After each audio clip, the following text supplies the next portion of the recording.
Cumprimento a igreja com a paz do Senhor. Boa noite a todos.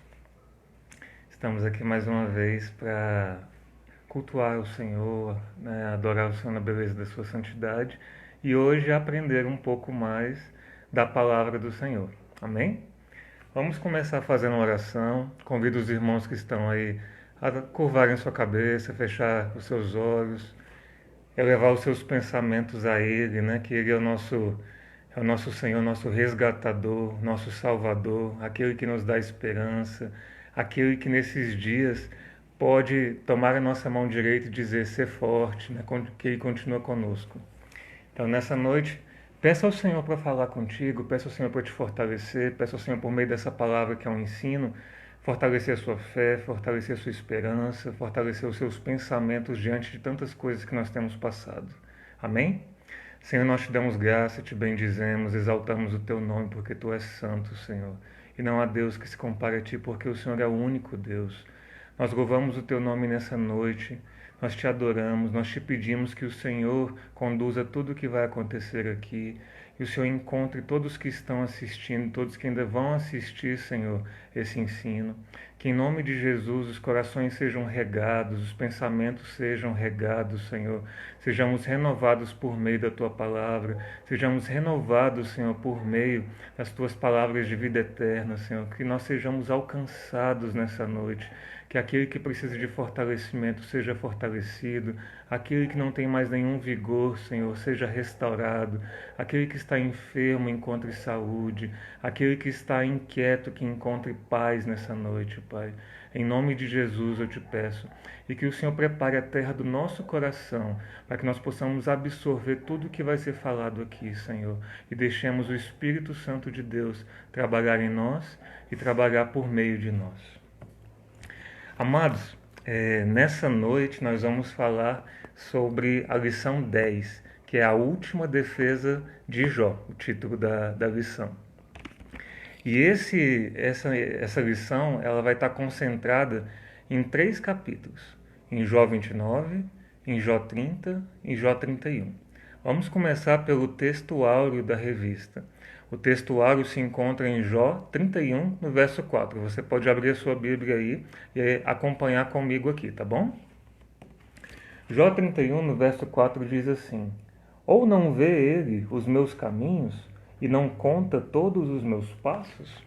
É Jó perguntando, né, fazendo uma pergunta a respeito do Senhor. Eu vou começar lendo aqui o texto da aula, esse texto que nós vamos usar de base para falar um pouco sobre todas essas considerações da aula de hoje, sobre esse último discurso, por que ele é tão especial e o que ele tem a nos ensinar nesses tempos. Amém? Então, acompanhe comigo. Primeiro você vai abrir em Jó 29, nós vamos ler do 1 ao 5. Depois nós vamos pular para o 30, ler também do 1 ao 5. E depois o 31, e nós vamos ler do 1 ao 5. Tá bom? Então, vira aí sua página, volta para Jó 29 e vamos dar início aqui a essa leitura. E diz assim o texto: E prosseguindo Jó em sua parábola, disse: Ah, quem me dera ser como eu fui nos meses passados, como nos dias em que Deus me guardava, quando fazia resplandecer a sua candeia sobre a minha cabeça, e eu com a sua luz caminhava pelas trevas. Como era nos dias da minha mocidade, quando o segredo de Deus estava sobre a minha tenda, quando o Todo-Poderoso ainda estava comigo e os meus meninos em redor de mim. Continuando no capítulo 30, mas agora se riem de mim, os de menos idade do que eu, e cujos pais eu teria desdenhado de pôr com os cães do meu rebanho, de que também me serviria a força das suas mãos. Já de velhice se tinha esgotado neles.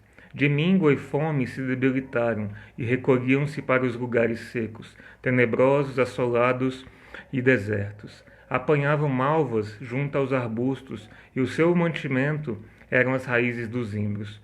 Do meio dos homens eram expulsos, gritava-se contra eles, como contra um ladrão. E terminando a leitura no capítulo 31, a partir do versículo 1, diz assim: Fiz concerto com os meus olhos, como, pois, os fixaria numa virgem?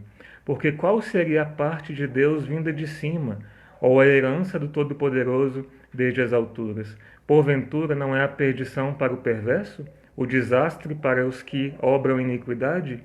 Ou não vê ele os meus caminhos, e não conta todos os meus passos, se andei com vaidade, e se o meu pé se apressou para o engano? Então, amados, Jó, ele, nesses 3 capítulos em que ele faz o seu último discurso, nós conseguimos captar aí um discurso que pode ser dividido em 3 partes. No capítulo 29, nós vemos Jó fazendo uma retrospectiva do seu passado, né? E trazendo à memória os dias em que tudo corria bem, como tudo corria bem, como os dias eram dias de glória, como eram dias em que ele era bem sucedido. Então esses dias ele traz à memória, faz uma retrospectiva e nos conta como ele era reconhecido. Nós vamos falar um pouquinho mais sobre isso. O segundo discurso, a segunda parte do discurso de Jó, ele faz um lamento. Ele constata o estado atual dele e ele se lamenta por aquilo que ele está percebendo. E na última parte desse discurso, no capítulo 31, ele faz uma defesa da sua inocência, porque ele vinha sendo acusado pelos seus amigos, né, de muitas coisas, e ele se justifica, inclusive querendo recorrer à presença de Deus. Então esse discurso ele é muito importante porque eles são as últimas palavras de Jó. Então vai se seguir depois nos outros capítulos e nos outros estudos o que vem depois disso, né? Qual foi a resposta sobre isso. Mas aí nós temos algo muito rico. Nós temos palavras que falam da alma, palavras que falam do sofrimento, palavras que falam das memórias. E isso conversa conosco nesse dia, porque as angústias que Jó passou, nós conseguimos ver espelhadas em nós. Nós conseguimos ver os momentos em que nós olhamos para o passado, nós conseguimos ver momentos de desesperança e momentos de indignação. Então nós vamos caminhar um pouquinho agora sobre cada parte desse discurso e entender como esse discurso conversa conosco. O que o Espírito Santo quer trabalhar em nós hoje, fazendo com que nós vejamos o que Jó sofreu. Amém? Então, começando, a gente vê nos primeiros versículos do capítulo 29 de Jó se lembrando de o quanto ele era próspero, o quanto as coisas corriam bem. E quando nós falamos desses dias de bonança de Jó, nós estamos falando de uma pessoa que era provavelmente, se não a mais rica, uma das mais ricas ali daquela região. Ele tinha bens. Se fala no capítulo que do alto do monte o azeite escorria. Azeite que era um bem tão precioso, né? que é um bem tão precioso para aquele povo. Então escorria do alto do monte, as propriedades dele eram enormes, ele tinha muitos animais, muitas propriedades. Então ele tinha bastante prosperidade material. Ele era uma pessoa riquíssima, né? A riqueza dele é considerada como uma riqueza quase que excessiva, né? Ele era um dos mais ricos realmente da região. Então isso fala de uma prosperidade material. Mas Jó, ele não era somente rico, porque outras pessoas também eram ricas naquela região. Existiam outras pessoas ricas, outras pessoas que gozavam de prosperidade material. Mas Jó também tinha prosperidade em outras áreas também. Ele tinha uma prosperidade social. Então Jó, ele era bem reconhecido pelas pessoas. Se fala que a palavra de Jó, ela tinha peso, que até príncipes tapavam a sua boca quando Jó falava, evitavam falar coisas na presença de Jó. Que o conselho que ele emanava, que ele emitia, esse conselho era uma palavra que guiava a pessoa pela vida. Então Jó era uma pessoa muito sábia, que os outros recorriam. As pessoas recorriam a Jó pela sabedoria, pelos conselhos, por aquilo que ele também podia ensinar. Essa prosperidade social, ela se dava pelo reconhecimento que Jó tinha dos seus pais. Então Jó era benquisto, ele era querido pelos seus companheiros, ele era querido pelo povo da sua tribo, ele era respeitado, ele era honrado, era uma pessoa de honra. E isso, para aqueles tempos, não era algo fácil, porque a maior parte das pessoas que viviam naquele tempo eram pessoas pobres e sem honra. Então Jó estava muito acima dessas outras pessoas. E além de ter esse respeito, além dessa palavra pesar dessa maneira para os outros, além de ele ser honrado não só pelos jovens, mas também pelos anciãos, o que era um fato bastante importante, né? Porque se a palavra dele estava até acima do conselho de anciãos daquele lugar. Então, além de todo esse reconhecimento que era muito importante, Jó também tinha mais duas coisas. Ele tinha uma vontade de fazer bem, de fazer justiça aos desprivilegiados, aqueles que não tinham nenhum tipo de privilégio na sociedade. E quem eram essas pessoas que não tinham privilégio? Em Jó, no capítulo 29, diz que ele fazia bem, ele socorria aqueles que não tinham como se manter. E quem eram esses? O órfão, a viúva, o pobre e o estrangeiro. Eram considerados a escória da sociedade. E mesmo Jó, no mais alto ponto da sociedade, no maior reconhecimento, tendo o maior reconhecimento dos outros, ele não se desviava dessa responsabilidade. Inclusive, a justiça de Jó excedia a de muitas pessoas, talvez a de todos ali naquele lugar. Jó era reconhecido por ajudar todos aqueles que ele podia. E ele diz isso no discurso dele, que ele não deixou de socorrer ninguém, que a causa dessas pessoas era conhecida, e a causa que ele não conhecia, ele procurava com diligência, ele procurava com rapidez saber a necessidade dos outros. Então, isso não fala de uma pessoa que era mesquinha, que tinha apenas bens materiais e estava satisfeita somente com seus bens. Não. E o texto vem falando, trazendo à memória todo um posicionamento que Jó tinha naquele lugar.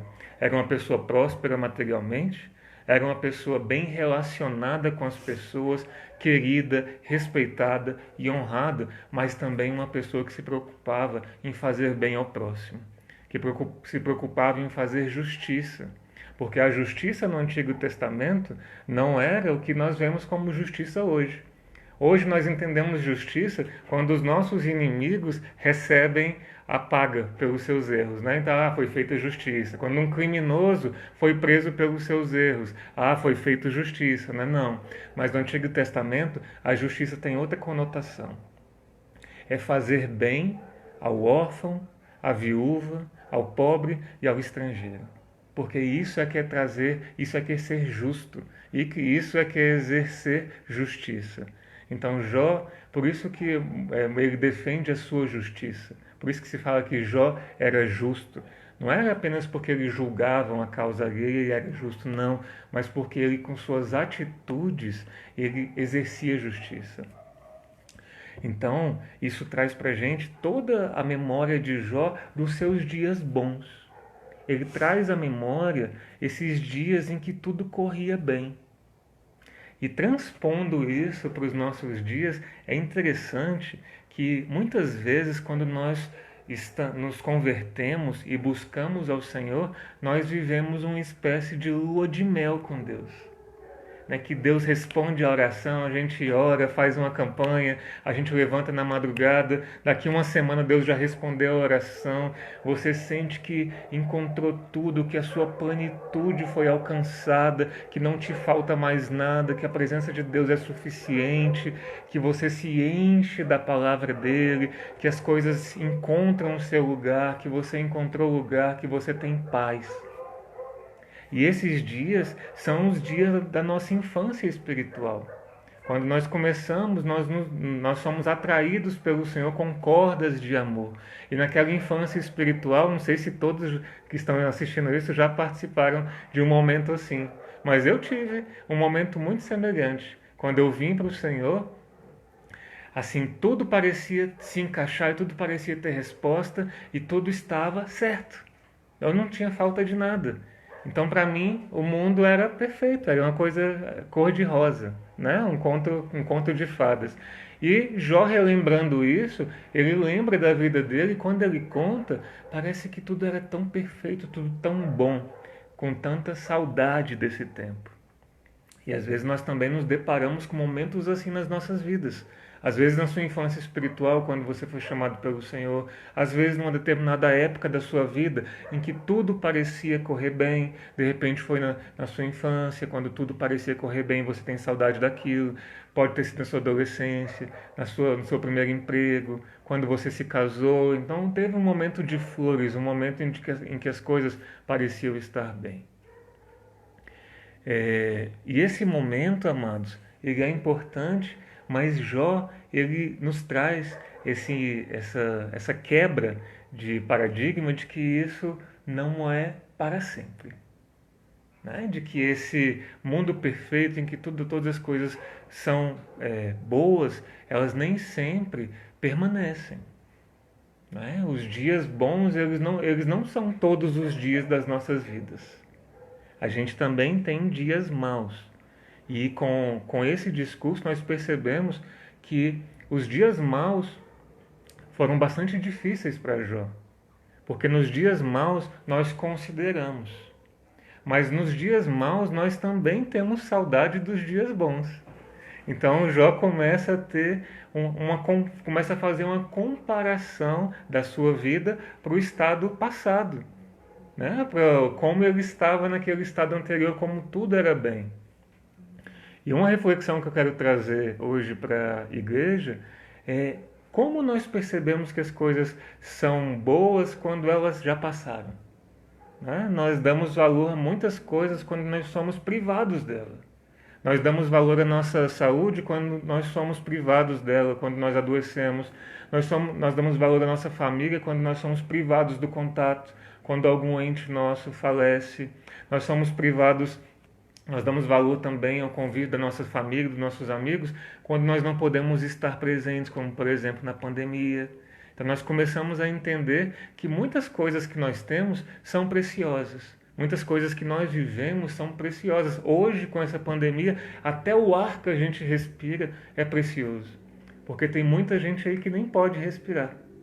Muita gente aí não consegue respirar. E hoje nós conseguimos. E hoje nós estamos aqui conseguindo respirar. Então, essa preciosidade do passado de Jó, ela nos ensina que existem momentos que nós temos isso e não percebemos que temos isso. Temos muitas coisas que às vezes podem não ser tão prósperas como era com Jó, mas nós temos áreas de prosperidade, nem tudo é miséria nas nossas vidas. E muitas vezes nós passamos muito tempo apontando para aquilo que falta, ao invés daquilo que tem. Né? Aquilo que se tem de precioso, ele tem muito pouca expressão, ao passo que aquilo que falta parece que é tudo. Então Jó percebeu que tudo que ele tinha era muito precioso. A diferença de Jó, talvez para nós, é que ele tinha um espírito de gratidão. Ele sabia a quem ele servia. E o último ponto dessa primeira parte do discurso, de o que Jó tinha de precioso, que eu já falei, da prosperidade material, da prosperidade social e da boa vontade com os desvalidos, o outro grande ponto que ele tinha era a prosperidade espiritual. Ele sabia de quem ele era, ele sabia que tudo que ele tinha vinha de Deus, ele não idolatrava seus bens, não idolatrava seus relacionamentos, não idolatrava ou não precisava de reconhecimento para estar fazendo pelos necessitados. Ele tinha uma prosperidade espiritual, ele tinha comunhão com Deus, ele sabia quem Deus era. Ele sabia que o bem vinha de Deus, o mal vinha de Deus, e nos primeiros capítulos do livro nós vemos ele pronto para receber também aquilo que não é bom. Então Jó, ele era uma pessoa que tinha intimidade com o Senhor, que tinha conhecimento, ainda que talvez não de uma forma como ele chegou no final da carreira, mas ele já tinha. E talvez a comunhão que ele tivesse, ou a sabedoria que ele tivesse em Deus, já fosse muito maior do que a maioria daquelas pessoas que conviviam com ele. Então ele sabia a quem ele servia, ele sabia a quem ele devia tudo que ele tinha. Ele não imaginava que fosse por mérito próprio, mas Jó sabia que existia um Deus que o abençoava, que andava com ele, que realmente proporcionava prosperidade, proporcionava convívio com a sua família, proporcionava tudo o que ele precisava estava em Deus. Então Jó tinha muitos motivos para lembrar desse passado com bastante saudade, porque era um passado muito bom. Mas nós viramos a página e nós já nos deparamos com o capítulo 30, em que Jó começa a se queixar um pouco do seu estado. É quando ele começa a perceber o que ele está vivendo. Ele começa a verbalizar todo o estado de angústia em que ele se encontra. Então, quando nós vemos nesse segundo ponto, nós vemos que existe uma quebra, uma ruptura. E essa vida que Jó vivia, de bonança, de prosperidade, ela é tirada. Ela é, de uma vez, sacada de Jó. E Jó passa a viver uma vida muito diferente. No que a gente leu aqui no começo do capítulo 31, no começo do capítulo 30, ele falando justamente dessas pessoas de menos idade. Porque antes ele era respeitado pelos de pouca idade, pelos de muita idade, pelos príncipes, pelos sheiks, ele tinha o respeito de todas as pessoas. E agora a gente vê um contraste em que até os de pouca idade, e ele fala que até pessoas que não serviriam nem para ser servos dele, elas estão caçoando, elas estão zombando, elas estão escarnecendo de Jó. Elas estão ofendendo a Jó. E Jó começa a perceber esse contraste. Ninguém mais o respeita. Ele não é querido mais por ninguém. Ele não tem mais aquela representatividade que ele tinha antes. Ele não é mais aquela pessoa que as pessoas buscam conselho. Pelo contrário, ele é uma pessoa agora que as pessoas procuram se afastar dele. Olham para ele e querem passar de lado. Olham para ele e não encontram mais nada de bom que as atraia. Porque quando tudo corria bem, quando tudo era bom, as pessoas estavam ali cercando ele. Mas agora que ele não tem mais nada, todos os seus amigos se foram. Isso fala de uma realidade tremenda, uma realidade que muitas vezes pode ser perversa.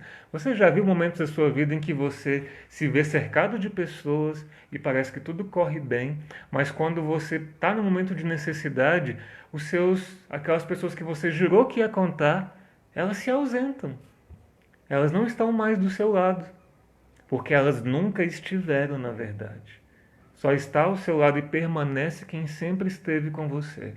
Quem não está mais com você é porque nunca esteve. Isso fala da revelação da realidade da vida em Jó. Jó foi jogado, foi catapultado a essa situação em que ele se viu mais sem nada para oferecer para os outros. Porque agora ele só tinha pobreza, desgraça, doença, angústia e lágrimas.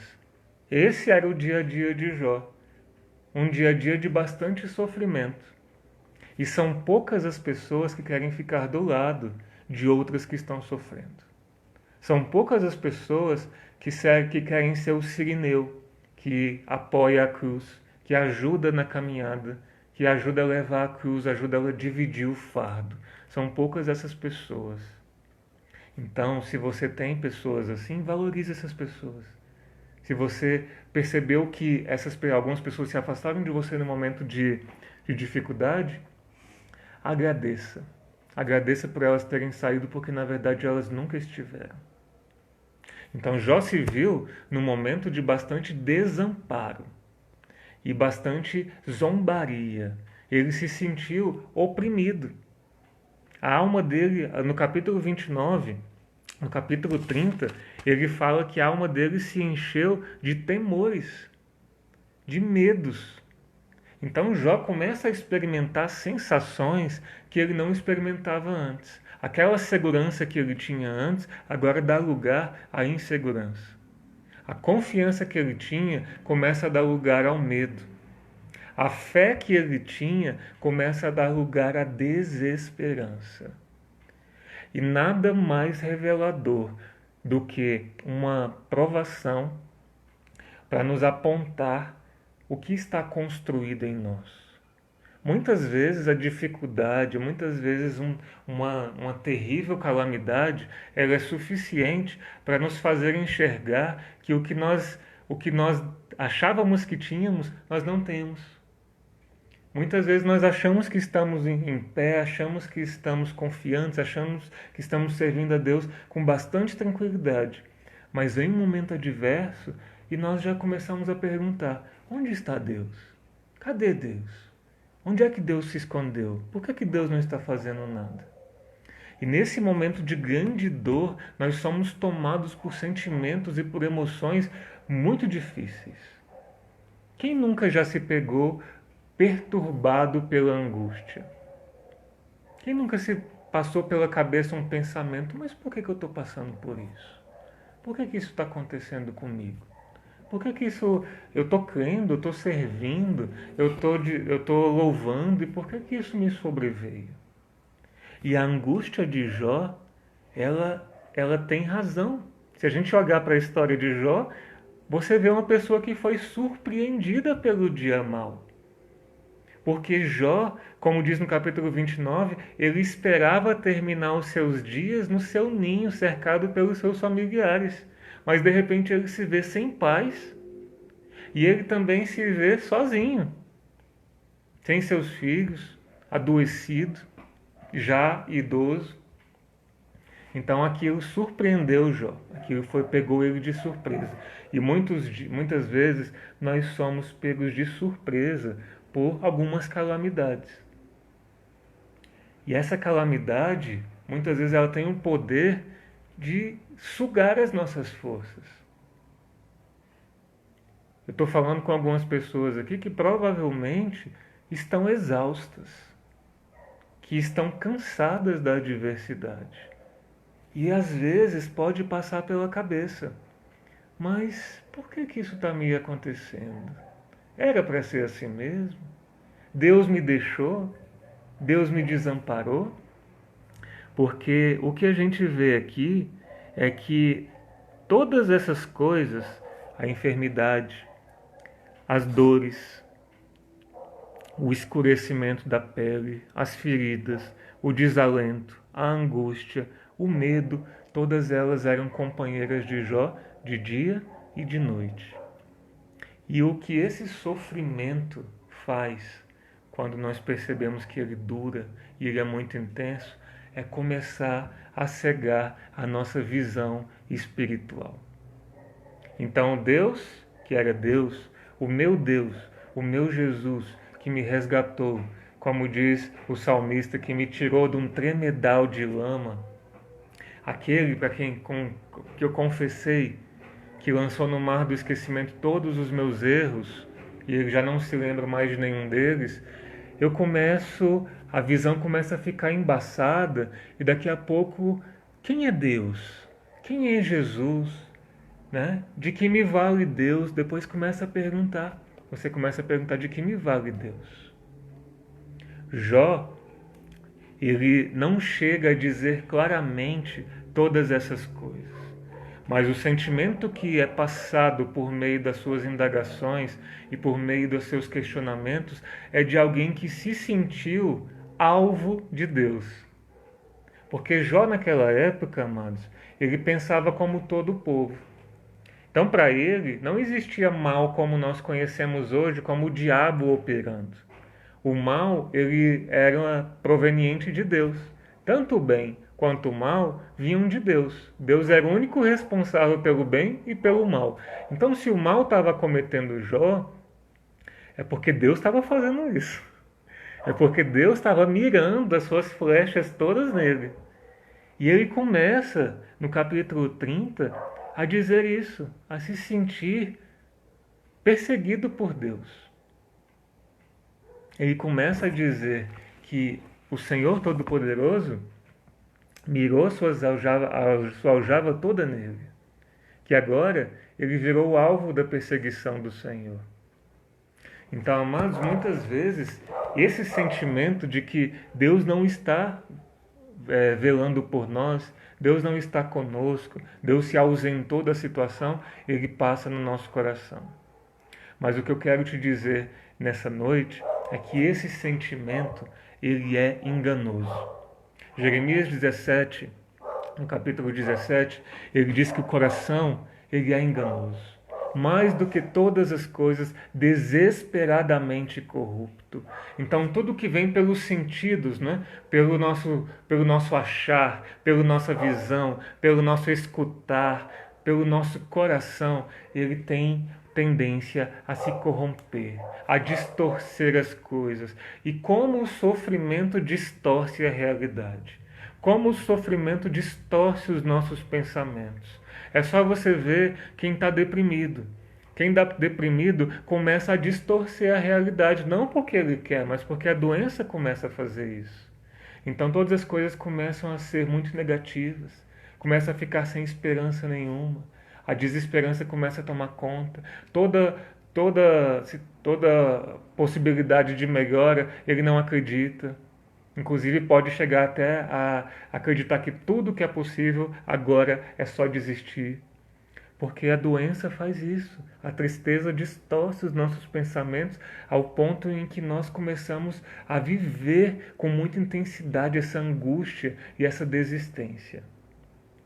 E Jó, como era muito ligado a Deus, começa também a distorcer tudo isso porque não está entendendo. Você não entender as coisas pode fazer com que você comece a distorcê-las. E aí você começa a responsabilizar Deus por coisas que muitas vezes não são Deus. E aí uma das coisas que a gente faz mais quando está passando por angústia, quando não encontra explicação para as coisas que está acontecendo, é colocar Deus no banco dos réus. Deus, senta aqui. Por que o Senhor está fazendo isso? Por que o Senhor não está me ajudando? Por que o Senhor não está curando? Por que o Senhor não está fazendo isso acontecer? Então Deus toma esse lugar de réu, de quem deve explicação para nós. E Jó começou a ocupar esse lugar,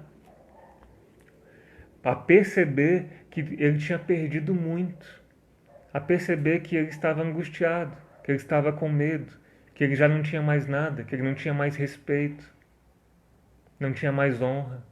E isso foi muito doído para ele. Doído ao ponto que ele começa a se encher de uma coisa que é uma das piores coisas que nós hoje podemos nos encher, que é a desesperança. Se nós nos enchermos da desesperança, se nós olharmos com o nosso olhar natural para as situações e deixarmos essas coisas nos convencerem de que tudo é assim mesmo, amados, nós estamos perdidos. Nós vamos naufragar. Se você deixar a desesperança criar raiz no seu coração e começar a alimentar essa desesperança com todos os fatos que você vê com seus olhos carnais, você vai enfraquecer, você vai perder sua força e você vai querer um dia também se entregar à desistência. Então hoje, olhe para o que aconteceu com Jó, porque nós vamos ver que houve uma intervenção absurda na história de Jó, uma manifestação imensa. Deus se apresentou para Jó.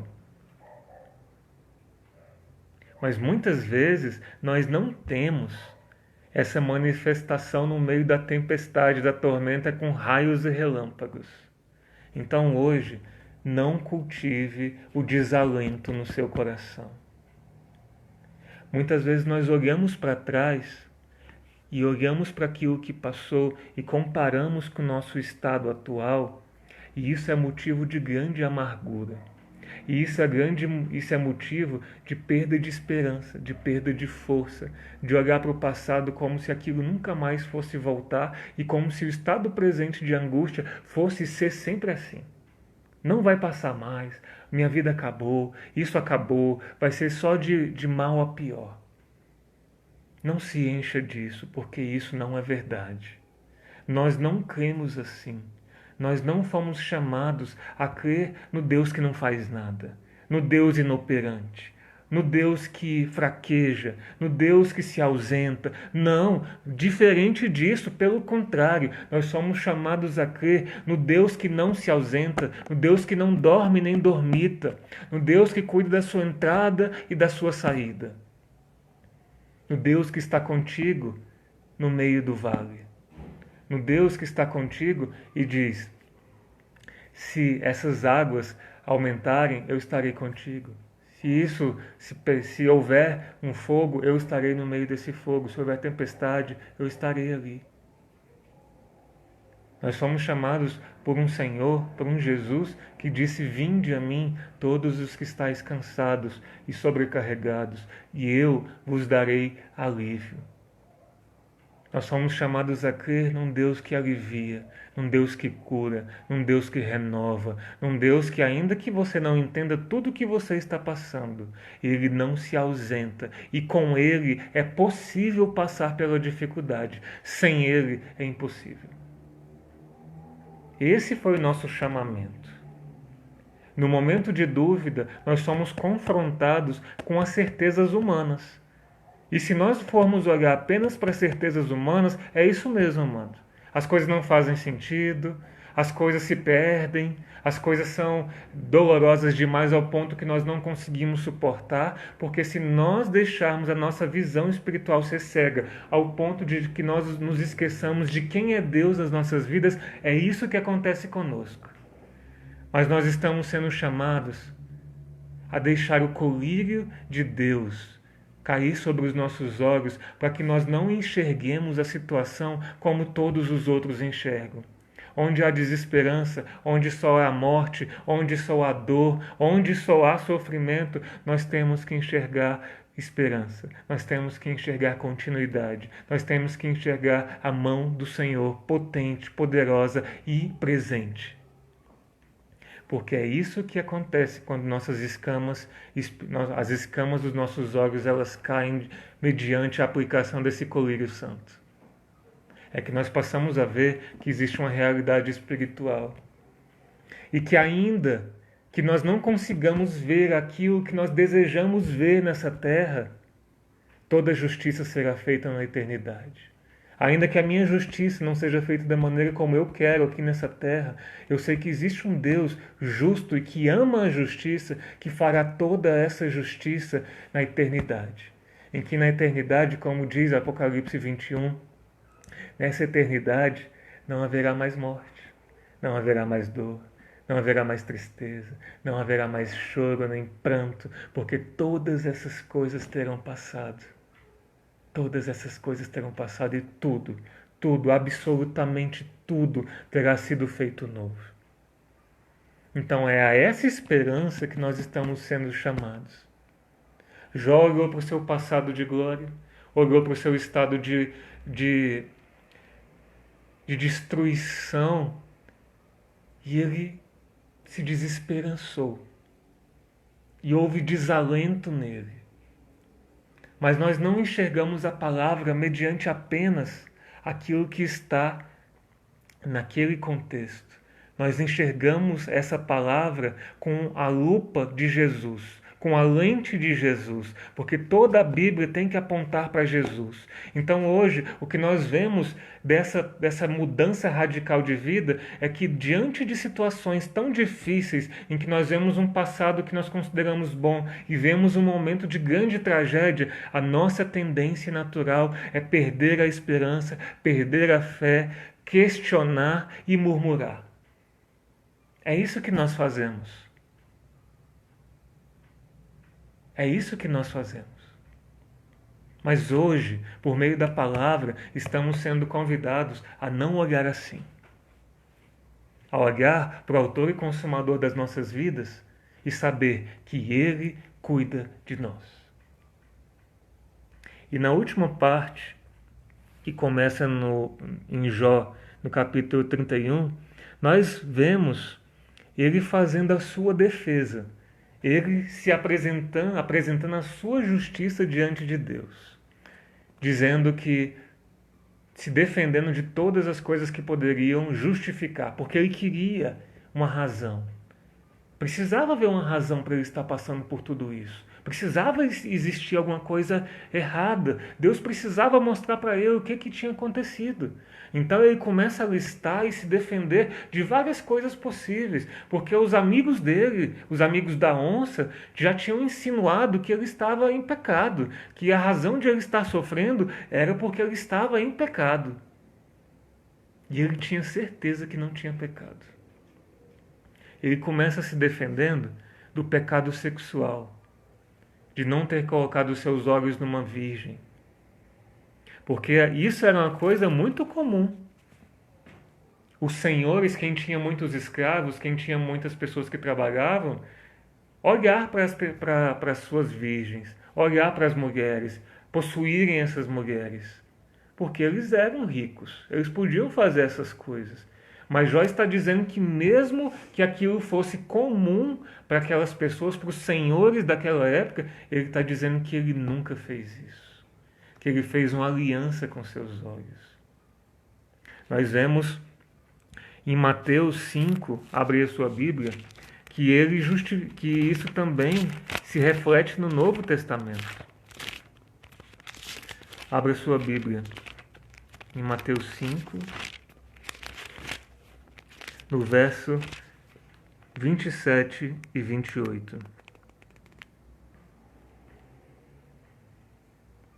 Ouvistes que foi dito aos antigos, não cometerás adultério. Eu, porém, vos digo que qualquer que atentar numa mulher para cobiçar, já em seu coração cometeu adultério com ela. Jó estava querendo dizer que nem mesmo a cogitação aconteceu. Porque o pecado ele não é manifesto apenas na atitude, mas na cogitar também. Muitas vezes nós cogitamos coisas e o pecado já está no seu coração, já nasceu no seu coração. E antes de você concretizar, você já deu luz a ele nos seus pensamentos e no seu coração, na sua inclinação. Jó está falando que ele não cometeu isso, que ele sempre foi fiel. Ele também se defende da hipocrisia, dizendo que nunca foi hipócrita. Ele se defende da negligência, dizendo que nunca deixou de socorrer aqueles que estavam necessitados. Inclusive, nesse capítulo 31, ele começa a lançar maldições contra ele mesmo, dizendo assim: se eu fiz isso, que isso me aconteça. Se eu fiz aquilo, que isso me sobrevenha. Ou seja, ele quer dizer o quê? Que se ele errou, que venha um castigo tremendo sobre a vida dele. Mas ele só falou isso porque ele tinha certeza que não tinha cometido pecado. Ora, quem é justo? Por mais que nós saibamos que Jó aparentemente era muito justo, muito sábio, muito honrado e que inclusive Deus deu testemunho de Jó, isso não deve ser um exemplo para nós. Porque a palavra diz que quem dá testemunho de nós é Deus. Nós não devemos dar testemunho de nós mesmos, nos afirmamos como bons. Jesus disse: por que me chamas bom? Bom só há um. Bom só Deus. Ele falando isso na sua condição carnal. Então, nós não devemos nos olhar como sábios, como justos, como possuidores da verdade, daquilo que realmente é diferente dos outros. Nós não devemos nos olhar assim, como superiores, como quem tem essa arrogância espiritual. Jó tinha certeza da sua pureza e das suas atitudes, e isso é relatado durante todo o livro. Mas existia uma certa arrogância de imaginar que Deus precisava dar conta para ele dessas razões. Deus precisava mostrar para ele. Ele inclusive falou que alguém escrevesse essas coisas num livro, porque ele teria muito orgulho de levar esse livro adiante e dar conta de todas aquelas afirmações, que ele teria resposta para todas as coisas que ele fosse questionando. Tanto que ele pede praticamente uma audiência com Deus. Ele quer se apresentar a Deus para que ele possa mostrar as suas razões. Ele quer se apresentar no tribunal de Deus, em que Deus esteja com ele para que ele se apresente quase como um igual. Olha só a tremenda confiança que ele tinha. Mas nós não devemos ter essa confiança de não nos examinarmos. É importante que nós nos examinemos. É muito importante que nós não tenhamos essa arrogância. A diferença aqui, amados, é que Jó estava sendo acusado de coisas que ele não tinha feito. Porque naquela época, se ele estava passando por tamanha desgraça, é porque ele tinha pecado. Porque para aquele povo, se tinha desgraça, se tinha dificuldade, era sinônimo de pecado.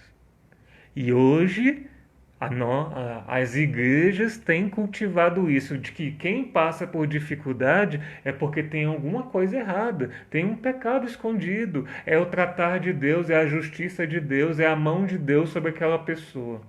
Cuidado com isso, porque nós temos muitos sofrimentos nessa terra que são inexplicáveis.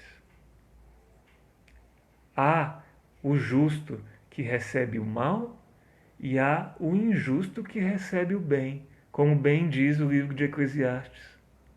E isso não é da nossa conta. Não cabe a nós explicarmos. Não cabe a nós nos comportarmos como os amigos de Jó, como Bildade, como Zofar, como Elifaz, como Eliú. Não cabe a nós nos comportarmos como aquele que aponta o dedo, como aquele que é juiz, porque com a medida que julgardes, sereis julgados. À medida que medirdes, sereis medidos. Então nós somos aconselhados pelo Senhor no Novo Testamento a não julgar, a não apontar, a não procurar razões para o sofrimento alheio. Pare de procurar razões para o sofrimento alheio. E também, se você não tem encontrado razão para o seu sofrimento, se você já questionou, se você já buscou, se você já orou, não jogue fora a sua fé por coisas que hoje você não tem explicação. Porque hoje, no meio da tempestade, muitas coisas não fazem sentido. Muitas coisas vão fazer sentido no fim da caminhada. E outras só farão sentido na eternidade, porque nós não vamos ter resposta para todas as coisas. Todos nós temos os nossos desertos inexplicados, as nossas esterilidades que não têm resposta, e Deus não tem obrigação de nos dar resposta de toda a esterilidade que nós temos nas nossas vidas, ou de toda dificuldade. Mas uma coisa nós não podemos perder de vista: a nossa esperança, a nossa expectativa no Senhor.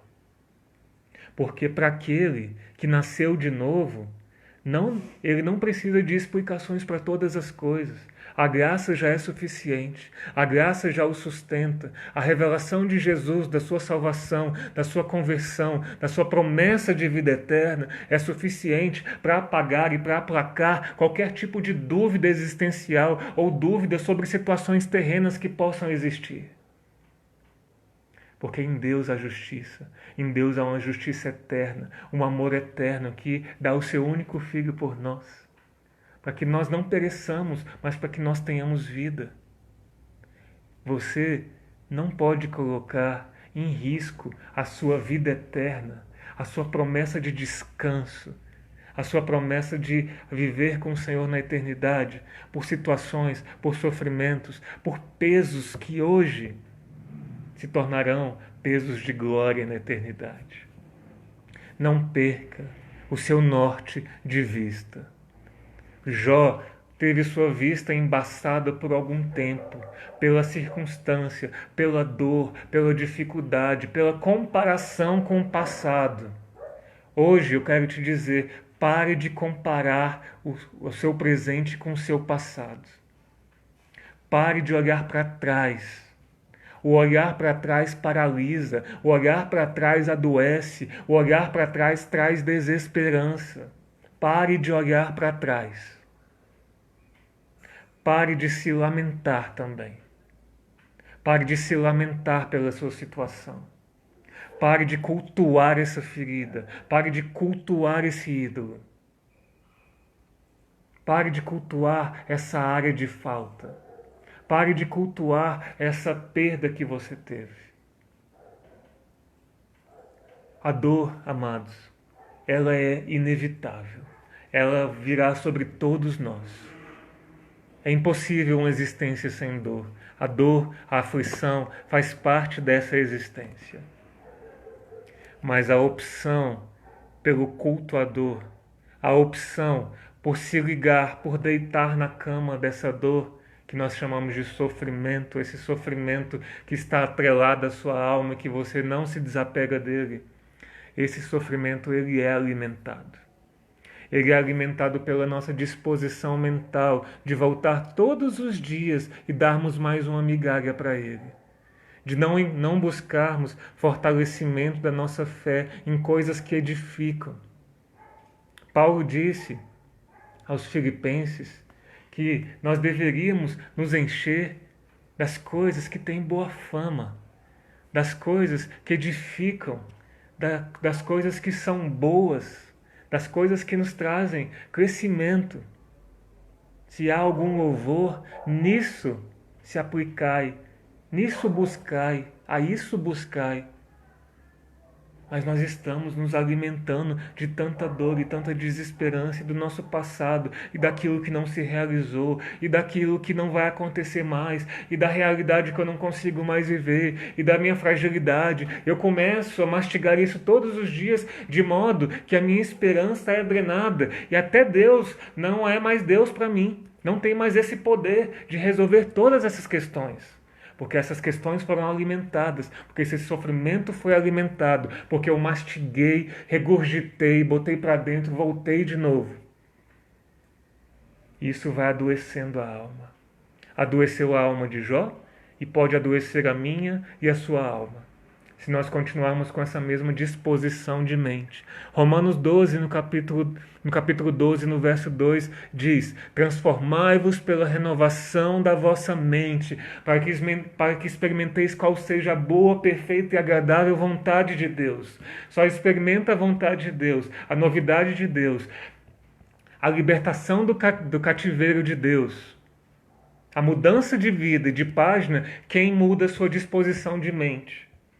Quem procura se alimentar a sua fé, quem procura ter comunhão com o Senhor, quem procura se alimentar das palavras, porque a fé vem pelo ouvir, e ouvir a palavra de Deus. A confiança, que é o sinônimo de fé no Novo Testamento, vem pelo ouvir a palavra de Deus. Então nós temos que nos encher da palavra de Deus, temos que nos encher das palavras de vida eterna, porque é essas que vão nos sustentar nos dias maus, é essa que não vão nos deixar nos cegarmos diante das adversidades, das dificuldades, que não vão deixar que Deus perca o seu posto de Deus nas nossas vidas, porque nós sabemos pela palavra, sabemos pela confiança que Deus continua sendo Deus.